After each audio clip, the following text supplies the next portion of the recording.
जी भाई, सोम का लेक्चर हम लोग थोड़ा और आगे बढ़ाते हैं। और इसमें जैसे कि कल अगर आप लोगों ने देखा होगा, let me clear this exposure.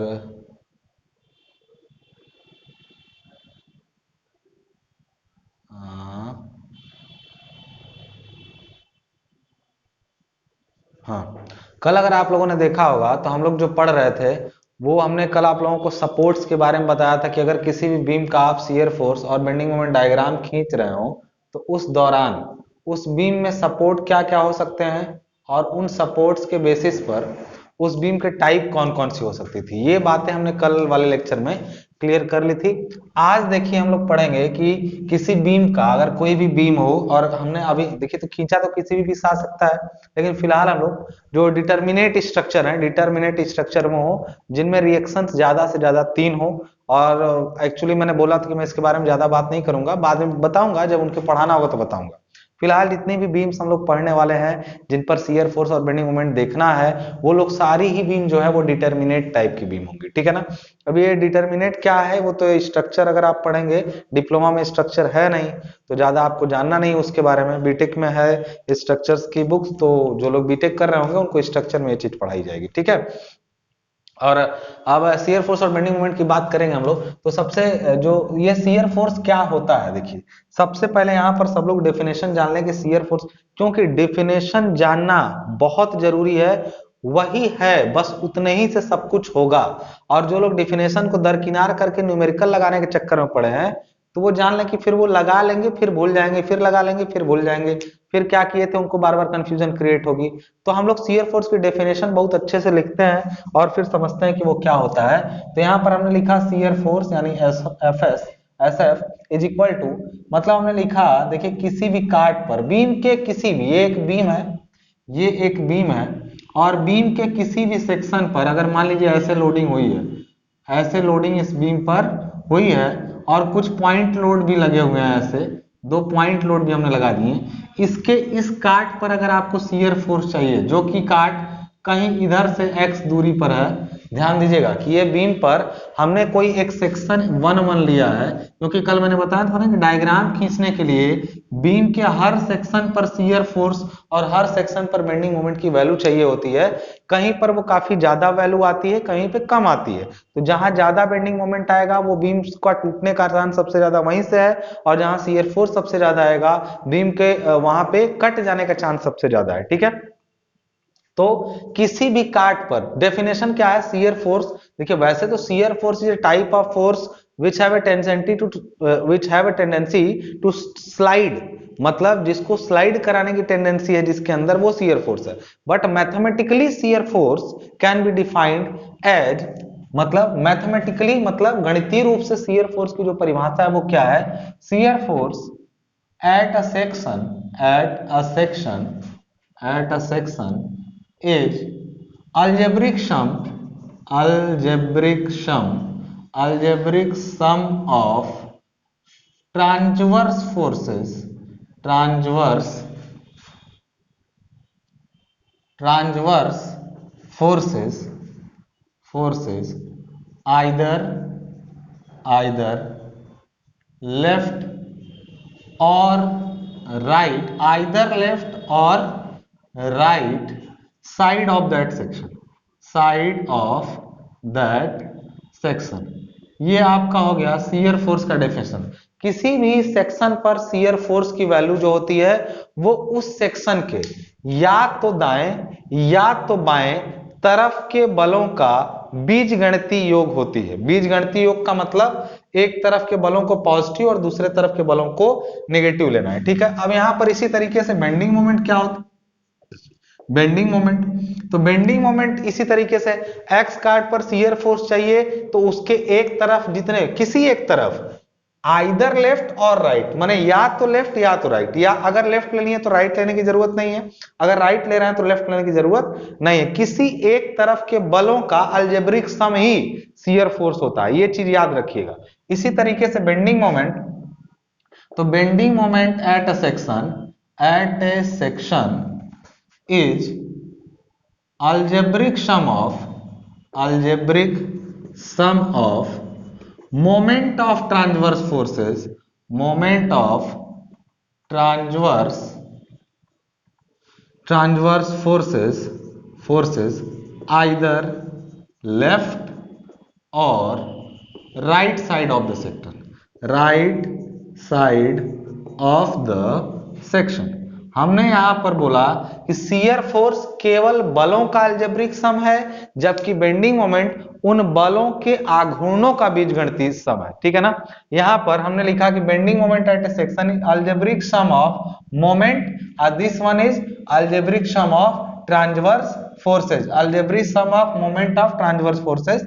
मतलब ये बलों के आघूर्णों का बीजगणितीय सम है, जबकि ये केवल बलों का अलजेब्रिक सम है। तो ये अगर डेफिनेशन आपको दोनों क्लियर हो गई हो कि यही दोनों डेफिनेशन होती है, तो अच्छे तरीके से इन्हीं डेफिनेशंस को आधार मान के हम कई बीम का अलग अलग सेक्शन पर शियर फोर्स और बेंडिंग मोमेंट निकालेंगे।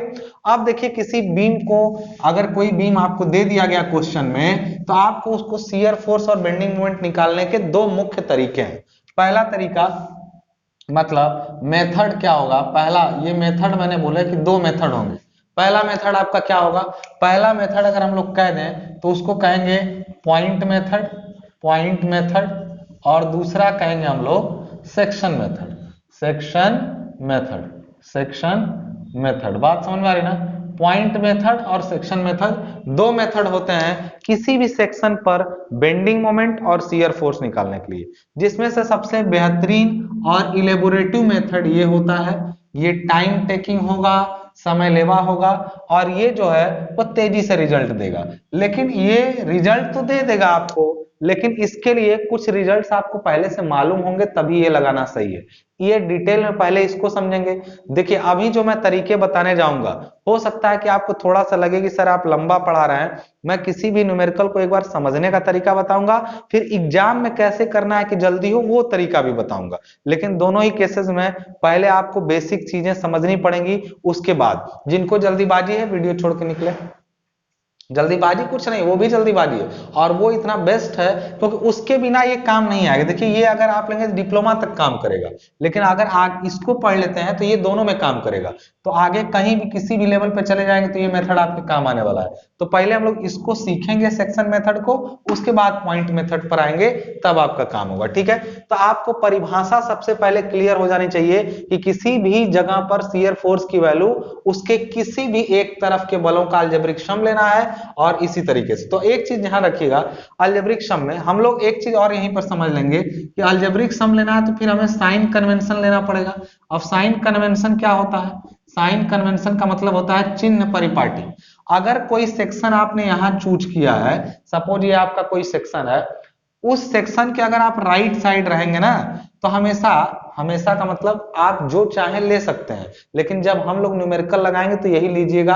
आप भी एग्जाम में यही यूज करिएगा, ज्यादा अच्छा रहेगा। क्योंकि एक तरफ के बलों का बीजगणितीय सम, बीजगणितीय का मतलब समझते हैं, ऊपर वाले को प्लस ले रहे हैं तो नीचे वाले को माइनस, नीचे वाले को प्लस ले रहे हैं तो ऊपर वाले को माइनस।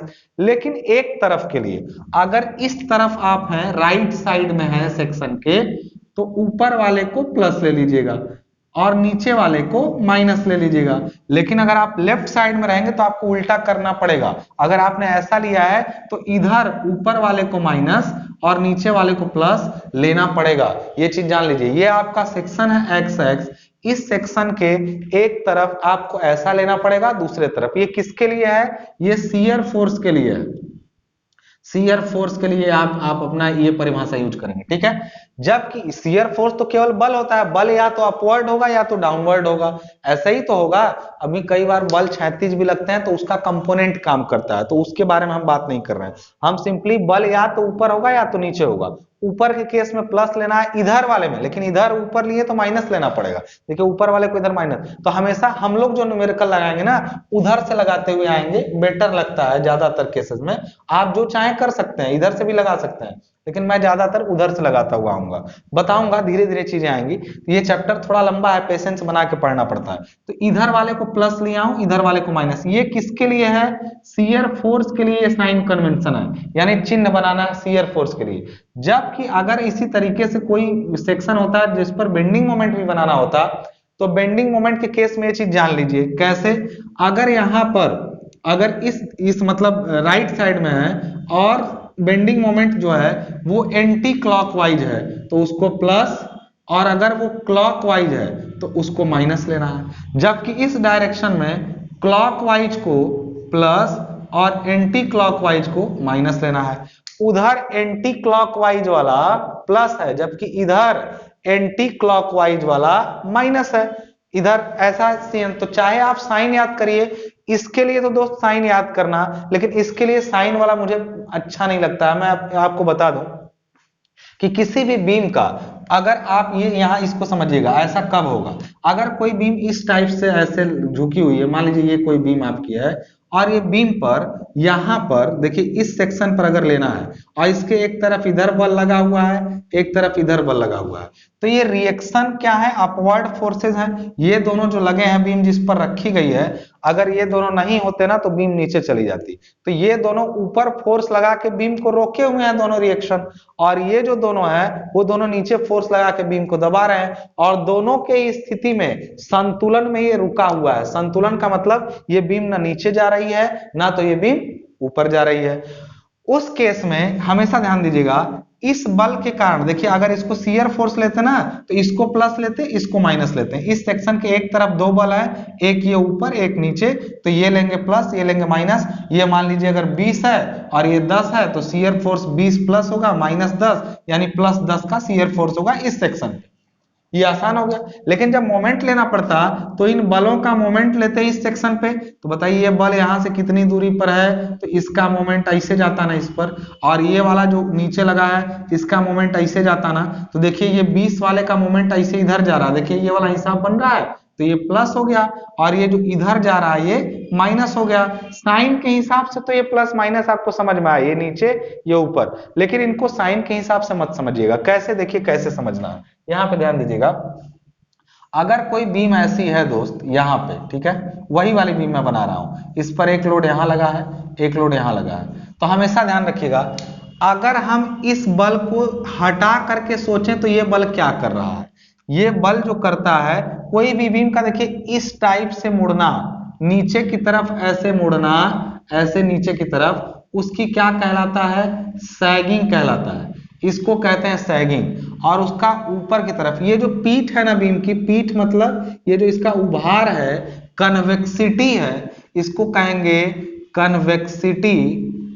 कन्वेक्सिटी डाउनवर्ड, डाउनवर्ड मतलब इसका जो कन्वेक्सिटी है वो नीचे की तरफ है, इसका जो कन्वेक्सिटी है वो ऊपर की तरफ है, यानी इसको हमने लिखा कन्वेक्सिटी, कन्वेक्सिटी अपवर्ड, इसका अपवर्ड हो गया, तो इसको कहेंगे हम लोग हॉगिंग।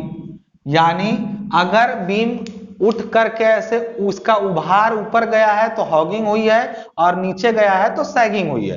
इस बीम में बताइए, अगर इस सेक्शन पर विचार करें हम, इस सेक्शन पे अगर ये नहीं रहता तो इसके प्रभाव में बीम कैसे मुड़ती, ये जो लगा है नीचे से वो बीम को ऐसे मोड़ता, देखिए ऐसे लोड लगता तो ये बीम ऐसा ही ना मुड़ती इसके प्रभाव में, तो ये क्या बनाता, इसका पीठ नीचे की तरफ ना इसकी तरह, तो ये कराता सैगिंग।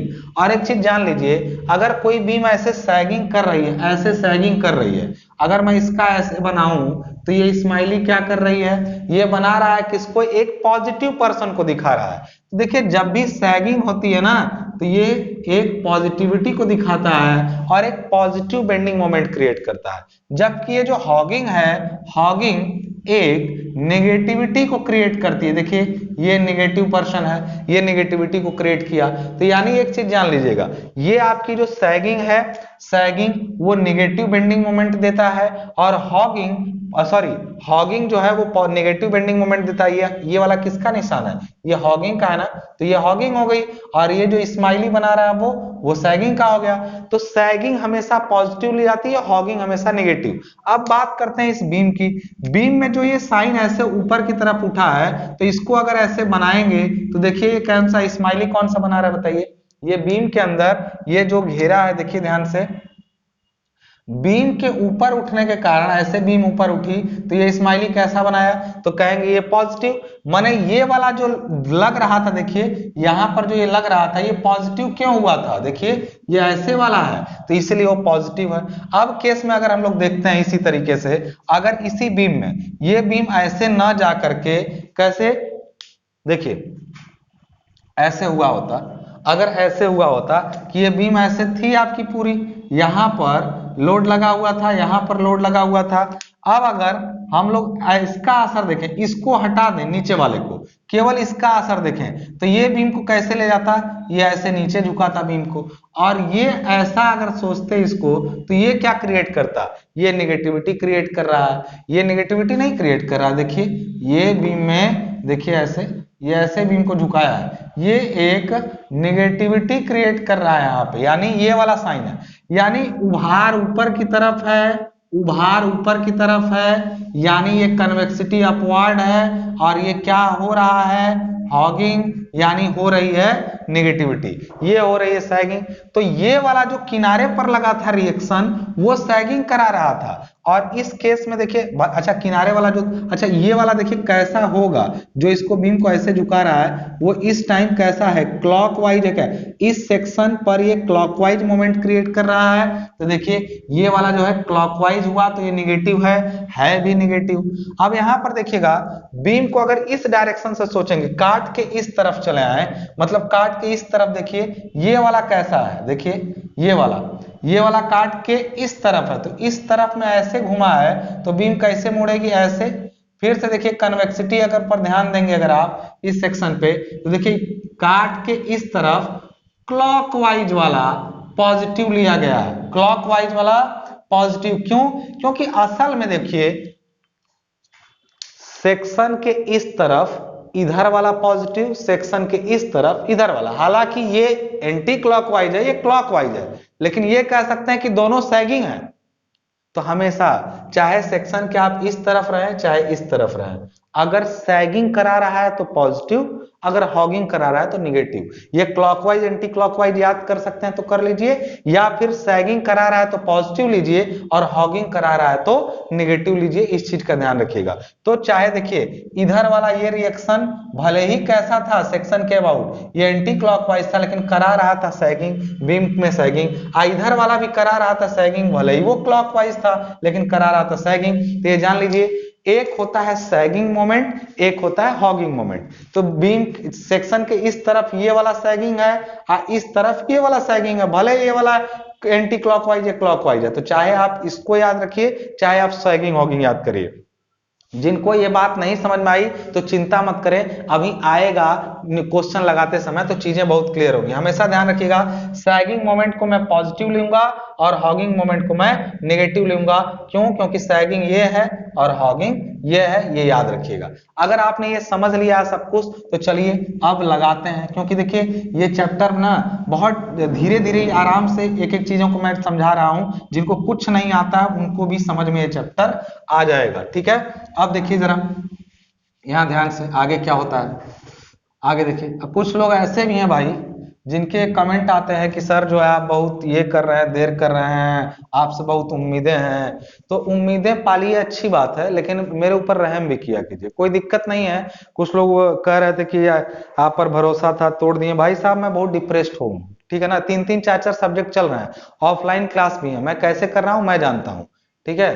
तो ज्यादा दिक्कत की बात नहीं है, अगर आप इतने ज्यादा नाराज हैं मुझसे तो अलग की चीज है, बाकी मैं ज्यादा कुछ नहीं बोलूंगा, आप जिसको जो सोचना है सोच सकता है, ठीक है। मैं जितना यहाँ पे मैं कोई पेड क्लास नहीं न लाया हूँ कि मैं बाध्य नहीं हूँ इस चीज के लिए, मैं कह रहा हूँ कि मैं पूरी कोशिश करता हूँ चीजों का। अभी आपका सोम बना रहे हैं, आप खुश हैं, तब तक सॉइल वाले नाराज हो जा रहे हैं, फाइनल ईयर वाले का बनाएंगे आप नाराज हो जाएंगे। आदमी एक ही है ना, समय लगता है। आप सोचते हैं वीडियो रिकॉर्डिंग कर, यहाँ पर सब कुछ सेटिंग करता हूँ आके तब रिकॉर्ड करता हूँ वीडियो को। कोई आदमी पैसा नहीं मैं उस पर खर्च कर रहा हूँ कि ना मुझे कोई पैसा मिल रहा है कि मैं खर्च करके आदमी रख दूं, उसके लिए रख सकता हूँ लेकिन एफर्ट डालने से क्या फायदा है। तो इस वजह से ऐसा कुछ कमेंट मत डालिए। जैसे आप लोग अच्छे से कमेंट बहुत अच्छे अच्छे मिलते हैं मुझे, व्हाट्सएप पर मैसेज कुछ लोग किए थे उनके बारे में बात कर रहा हूँ। मैसेज करके इतना एहसान क्यों कर रहे हैं भाई, मतलब अगर आपको इतनी दिक्कत है तो मत पढ़िए, हम यही कहेंगे लास्ट में, फिर क्या करें। मतलब कोई दिक्कत नहीं है, लेकिन मतलब इस टाइप से बोल रहे हैं जैसे मैं जानबूझ के नहीं करा रहा हूँ। मैं भी चाहता हूँ कि आप पास हो जाएं, आप अच्छे नंबर ला दें, लेकिन इतना ज़्यादा फ्रस्ट्रेशन मत दिखाइए। मैं भी परेशान हूँ, ऐसा नहीं कि एकदम से। चलिए आइए देखिए। तो अब हम लोग एक बीम लेते हैं और उसका शियर फोर्स और बेंडिंग मोमेंट खींचते हैं। जो पढ़े हैं वही करेंगे। सिंपली हमने एक लिखा यहाँ पे, हमने पहला केस लिया है, पहले लिया हमने एक सिंपली सपोर्टेड बीम, ठीक है ना। Simply supported beam, simply supported beam width, या लिखा हमने having UDL, having UDL through out the length, through out the length, through out the length, ठीक है। क्या है यहाँ पर, इसको समझिएगा। एक सिंपली सपोर्टेड बीम है, हमेशा ध्यान रखिएगा। कैसे, जब भी न्यूमेरिकल लगाना हो तो सबसे पहले बीम को जैसा दिया गया हो एग्जाम में वैसा बना लीजिए। कई बार बीम का डायग्राम देता है, कई बार कंडीशन बता के छोड़ देता है। बीम बना लीजिए। बीम पर लोडिंग सपोज करिए ऐसे यूडीएल दी गई है, ऐसे ऐसे, और इस यूडीएल का वैल्यू हमेशा दिया रहेगा। सपोज करिए डब्ल्यू न्यूटन पर मीटर है, बीम का स्पैन एल है। आपको अभी मैं जो कंडीशन ले रहा हूँ वो न्यूमेरिकल नहीं है, एक कंडीशन लेके समझाने का कोशिश करूंगा। 2-3 कंडीशन हम लोग समझ लेंगे तो हमें कुछ चीजें क्लियर होंगी। तो हम लोग इस पर सेक्शन मेथड अप्लाई करेंगे। एल स्पैन का है, डब्ल्यू न्यूटन का लोड लग रहा है इसके ऊपर। और जब भी ऐसा न्यूमेरिकल आए ना, तो पहले उसके नीचे कुछ मत लिखा कीजिए, उसके नीचे शियर फोर्स का रेफरेंस लाइन खींचा कीजिए। ऐसे बीम की पूरी लंबाई में शियर फोर्स का रेफरेंस लाइन यही होगा, और इसी तरीके से बेंडिंग मोमेंट का भी रेफरेंस लाइन खींच लिया कीजिए। जैसे ये एसएफडी के लिए है आपका, इसके ऊपर नीचे एसएफडी दिखाया जाएगा और इसके ऊपर नीचे बीएमडी दिखाया जाएगा। बात समझ में आ रही ना। हमने दोनों का लाइन ऐसे खींच लिया। आप कैलकुलेशन साइड में हमेशा किया कीजिए। कैलकुलेशन कैसे, सबसे पहले इस पर लगने वाले सभी बल पता रहेंगे तभी तो उनका अलजेब्रिक सम ले पाएंगे ना, क्योंकि shear force at a section is nothing but the algebraic sum of transverse forces either left और right side of the section, यही तो बोला गया था। तो एक तरफ के सभी बलों को पहले जान लें, उसके बाद सपोज करिए, देखिए ऊपर का बल आपको W पता है, ठीक है।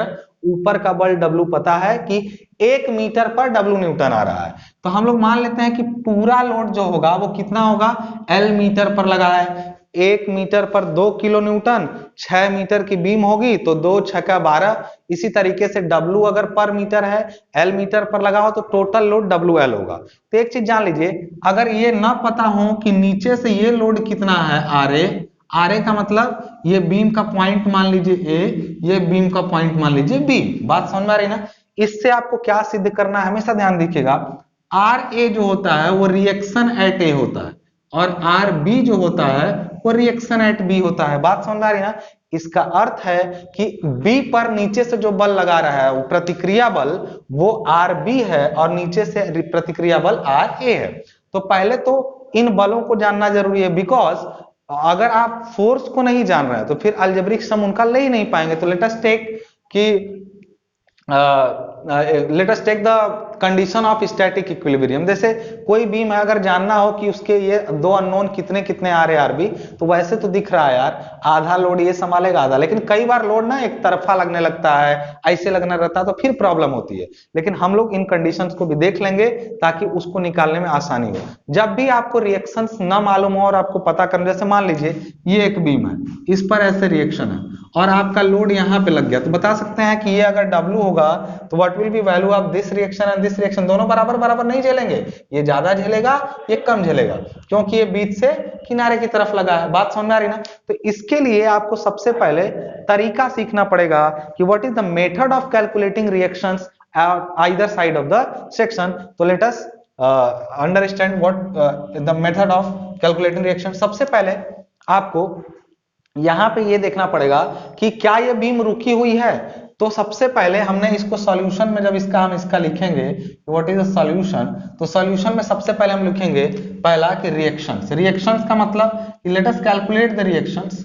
रिएक्शंस कैलकुलेट करने के लिए हम लोग जानते हैं कि बीम रुकी हुई है, यानी साम्यावस्था में, यानी इक्विलिब्रियम में है। मैकेनिक्स में पढ़े थे कि साम्यावस्था के केस में सिग्मा Fy बराबर 0 होता है, सिग्मा Fx बराबर 0 होता है एंड सिग्मा m बराबर भी 0 होता है। इसका मतलब होता है कि बीम अगर ऊपर ऊपर नीचे से लोड लगे होंगे, कहने को ये सिग्मा Fy का मतलब algebraic sum of vertical forces, sigma Fx मतलब algebraic sum of horizontal forces, sigma m equal to moment होता है। तो यहाँ पर ध्यान देंगे कि सिग्मा Fy का मतलब ऊपर और नीचे के फोर्स बराबर होंगे या उनका अलजेब्रिक सम 0 होगा।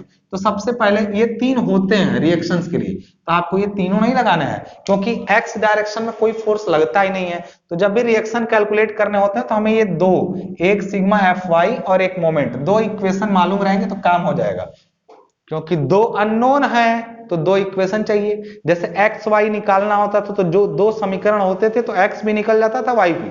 अगर हम लिखेंगे कि 6x प्लस 3y बराबर 5 तो क्या वैल्यू निकल जाएगी एक्स वाई की? कहेंगे नहीं सर, एक और ऐसा समीकरण दीजिए तब निकलेगा। बात समझ आ रही ना? इसका मतलब दो चीजों को जानने के लिए दो समीकरणों की जरूरत होती है। बात समझ गए? तो चलिए देखते हैं भाई।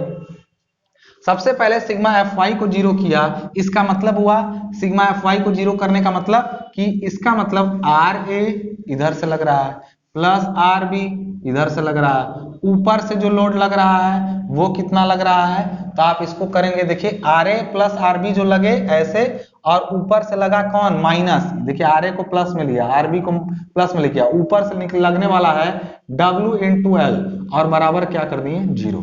इसका मतलब समझते हैं? असल में हम ये कहना चाहते थे कि ऊपर से लगने वाले सभी बल नीचे से लगने वाले बलों के बराबर हैं, यही तो देखिए क्या होता है यहाँ पे। तो इसको निकालेंगे तो Ra प्लस Rb बराबर हो जाएगा W इंटू एल। ये तो एक इक्वेशन मिला कि Ra Rb मिल करके किसके बराबर है? WL के बराबर है। दूसरा हम लोग लगा दिया सिग्मा M बराबर 0, मतलब बीम की अगर देखिए तभी तो रुका हुआ है, रुके होने के केस में ऊपर से लगने वाले बल और नीचे से लगने वाले बल बराबर, नीचे से दो लग रहा है ऊपर से अकेले यही लग रहा है बराबर। अगर हम पॉइंट ए को यहां से माने और ये मान लें कि आरबी जो है वो पूरे बीम को ऐसे घुमा रहा है, ऐसे मतलब ऐसे नीचे से लग के घुमा रहा है और ये लग रहा है। अच्छा, कोई इसमें सैगिंग हॉगिंग मत करना। क्यों इसमें सैगिंग हॉगिंग क्यों नहीं करना है? क्योंकि ये ना बीम को मोड़ने तोड़ने, किसी बीम पर मोमेंट लगने के दो रीजन होते हैं, दो इफेक्ट होते हैं। एक बीम होती है कि ऐसे मुड़ती है और एक होता है टर्न होता है। तो देखिए हम लोग अभी स्टैटिक इक्विलिब्रियम पढ़ रहे हैं, माने एक रिजिड बॉडी की बात कर रहे हैं। तो ये हम क्यों कैलकुलेट कर रहे हैं? इसमें सैगिंग हॉगिंग मत लगाना दोस्त, बस इतना जानो। इसमें क्लॉकवाइज और एंटी क्लॉकवाइज लेना है। क्यों? हमेशा ध्यान रखिएगा क्यों। क्योंकि जो आप बीम के रिएक्शन निकाल रहे होते हैं तो आप असल में स्टैटिक इक्विलिब्रियम का कंडीशन लगा रहे होते हैं, कोई बिना मुड़ने वाली चीज। इसको हम ऐसे मोड़ रहे हैं और ऊपर से लगने वाला बल ऐसे मोड़ रहा है और ये रुकी हुई है, तो इसका मतलब नीचे का ये जो मुड़ाव था वो और ऊपर का ये जो पूरा लगा था वो आपस में बराबर है, तभी तो वो रुकी हुई, ना ऊपर जा रही ना नीचे।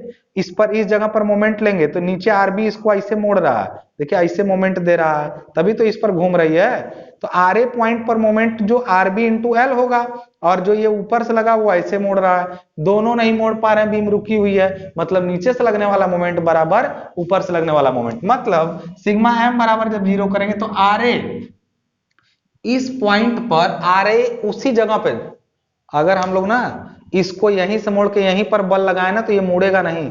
किसी भी बल का उसके बिंदु पर ही मोमेंट 0 होता है। मतलब ये बल ऐसे लगा तो ये मुड़ रहा है, थोड़ा सा हटेगा तभी तो मुड़ेगा, और जहां पकड़ा वहीं पर ऐसे लग रहा वो नहीं मुड़ेगा। तो आरए का कोई मोमेंट ही नहीं मिलेगा। तो किसका मिलेगा? आरबी का। तो आरबी का जो मोमेंट होगा वो आरबी इंटू एल होगा। आर ए से आरबी काफी दूर है, कितनी दूरी पे? एल। आरबी इंटू एल इसका मोमेंट हुआ, जबकि ये डब्ल्यू इंटू एल जो लग रहा है वो आधे पर काम करता हुआ माना जा सकता है। देखिए वो फैला है यहां से यहां तक, उसको अपने आधे पर, कोई भी यूडीएल होगा, डिस्ट्रीब्यूटेड लोड होगा, तो उसको अपने आधे पर काम करता हुआ माना जा सकता है। इसलिए इसका मोमेंट जो देखिए आरबी इंटू एल ऐसे टर्न कराएगा, कैसे, किस डायरेक्शन में? इस डायरेक्शन में, एंटी क्लॉकवाइज, जबकि ये कैसे टर्न कराएगा? क्लॉकवाइज। तो इसलिए आरबी इंटू एल होगा वो बराबर होगा डब्ल्यू इंटू एल लोड हो गया। और ये लोड कितनी दूरी पर एक्ट कर रहा है? यहां से टोटल दूरी है तो ये L/2 पर, यानी L/2 पर एक्ट करेगा। तो ये आपका क्लियर है, सिग्मा एम बराबर जी। यहां से आरबी की वैल्यू जो आ गई, एल को नीचे भेजें तो WL/2, क्योंकि एल से एक एल कैंसिल, WL/2 आरबी आ गया। आरबी जो है टोटल लोड जो WL था ना उसका आधा है, इसलिए आरए भी जो होगा RA बराबर क्या होगा, यहाँ WL/2 रखेंगे तो WL में से WL/2 माइनस करेंगे तो RA भी WL/2 आएगा। यहां से पता चला कि RA की वैल्यू WL/2 है और RB की वैल्यू भी WL/2 है। चलिए हमें बीम पर लगने वाले सभी बल पता चल गए, तो अब हम लोग क्या करेंगे, रिएक्शंस कैलकुलेट किया, तरीका यही है। अच्छा ये कहेंगे सर इससे अच्छा तो हम ऐसे जानते थे। बंधु अभी ना जानते थे, कई बार स्थिति ऐसी भी आएगी कि लोड ऐसे लगेंगे कि आप नहीं जानेंगे, तब क्या करेंगे, फटाफट देखिए जल्दी से देखिए क्या होगा। रिएक्शन सारे पता चल गए। शियर फोर्स क्या होगा, हमेशा ध्यान रखिएगा। आप देखिए शियर फोर्स क्या होगा, शियर फोर्स देखिए क्या हो जाएगा। तो हम मान लेते हैं कि यहां से x दूरी पर एक सेक्शन x दूरी पर एक सेक्शन x है, कहीं भी इस लंबाई में कहीं भी हो सकता है। तो मान लेते हैं कि अगर x दूरी पर है, तो क्यों कहीं भी माने हैं, देखिए यहां पे चाहे रहे तो इसके एक तरफ बल एक लगा है पॉइंट लोड और एक लगा है यूडीएल। इस सेक्शन के इधर क्या लगा है, एक पॉइंट लोड एक यूडीएल। यहां भी रहेंगे तभी एक पॉइंट लोड यूडीएल, यहां कहीं भी आ जाए एक पॉइंट लोड और यूडीएल। तो ये सेक्शन कहीं भी हो सकता है। तो we have to make a generalize equation for this. कितना हो जाएगा, शियर फोर्स होगा इस सेक्शन के एक तरफ के बलों का अलजेब्रिक सम। एक तरफ बल है WL/2 प्लस में क्योंकि ऊपर, और माइनस में है W इंटू एक्स। क्यों W into x, W into x क्यों, क्योंकि आप x दूरी पर हैं उससे, तो W इंटू एक्स लगा रहेगा। अब जैसे जैसे इधर आएंगे x का वैल्यू बढ़ता जाएगा। तो चलिए हम लोग देखते हैं शियर फोर्स का वैल्यू। शियर फोर्स हमने तो ये बनाया है, ये किस सेक्शन के लिए, शियर फोर्स किस पर, x सेक्शन के लिए है। लेकिन ये तो कहीं भी काम करेगा, B पर भी और A पर भी। तो शियर फोर्स अगर इसको हम लोग अप्लाई करें, शियर फोर्स F किस पर बताइए, B पर। वहां पर उस इक्वेशन में x नहीं दूरी है, B पर जो x का वैल्यू है वो 0 है। क्यों, क्योंकि आप अगर इस सेक्शन को यहां मान ले, ये सेक्शन यहां से यहां तक कहीं भी हो सकता है, यहां मानेंगे तो असल में आप बिल्कुल 0 दूरी पे हैं। तो x बराबर 0, तो इसलिए WL/2 माइनस 0 रखेंगे तो 0, यानी वैल्यू आ गया WL/2। B पर शियर फोर्स की वैल्यू WL/2 है, जबकि इसी तरीके से F A पर x बराबर L हो गया है। अगर ये सेक्शन यहां चला है तो x बराबर L होगा, तो WL/2 माइनस और 0 की जगह यहां W इंटू L। देखिए इसकी वैल्यू जो आ रही है वो आ रही है माइनस WL/2। अरे WL माइनस में है, ये प्लस में है, तो आपका वैल्यू माइनस WL/2 है। अरे देखिए ना, WL कॉमन करिए तो 1/2 माइनस 1 माइनस 1/2 ये आ जाएगा वैल्यू आपका, ये आ गया। यानी कि शियर फोर्स B पर जो है वो ऐसे कितना है WL/2 और A पर जो है वो माइनस WL/2 है। तो माइनस लिखने की जरूरत वहां है, डायग्राम में नीचे कर देंगे वो अपने आप माइनस हो गया। इनको मिलाएंगे ऐसे, क्यों नहीं ऐसे, ऐसे करने को ऐसे क्यों नहीं मिला दिए, या फिर ऐसे पैराबोलिक ना करके ऐसे सीधे क्यों मिलाए हो भाई, क्योंकि इस जोन में जो इक्वेशन बना है शियर फोर्स का, शियर फोर्स वो mx प्लस c के फॉर्म में है, x की घात 1 है। इसलिए पता चलता है कि शियर फोर्स यहां से यहां तक एक रेखा के समीकरण को फॉलो करता है। देखिए y is equal to mx plus c, मतलब ये x पर डिपेंड कर रहा है, x के स्क्वायर पर नहीं, x के क्यूब पर नहीं। तो x के फॉर्म में कोई इक्वेशन हो तो इसका मतलब है वो लीनियर जाएगा, x का स्क्वायर बनाए तो वो पैराबोलिक जाएगा। आपको यहां से ये पता चल गया क्लियरली कितना होगा। देखिए शियर फोर्स अगर आपने इसमें देख लिया है तो वीडियो थोड़ी सी लंबी हो रही है। बेंडिंग मोमेंट बनाने के लिए बस इसके ठीक बाद का लेक्चर आप देखिएगा, सेम इसी में हम लोग बेंडिंग मोमेंट पर भी बात कर लेंगे क्लियरली। मिलते हैं नेक्स्ट वीडियो में, जरा इंतजार करिए।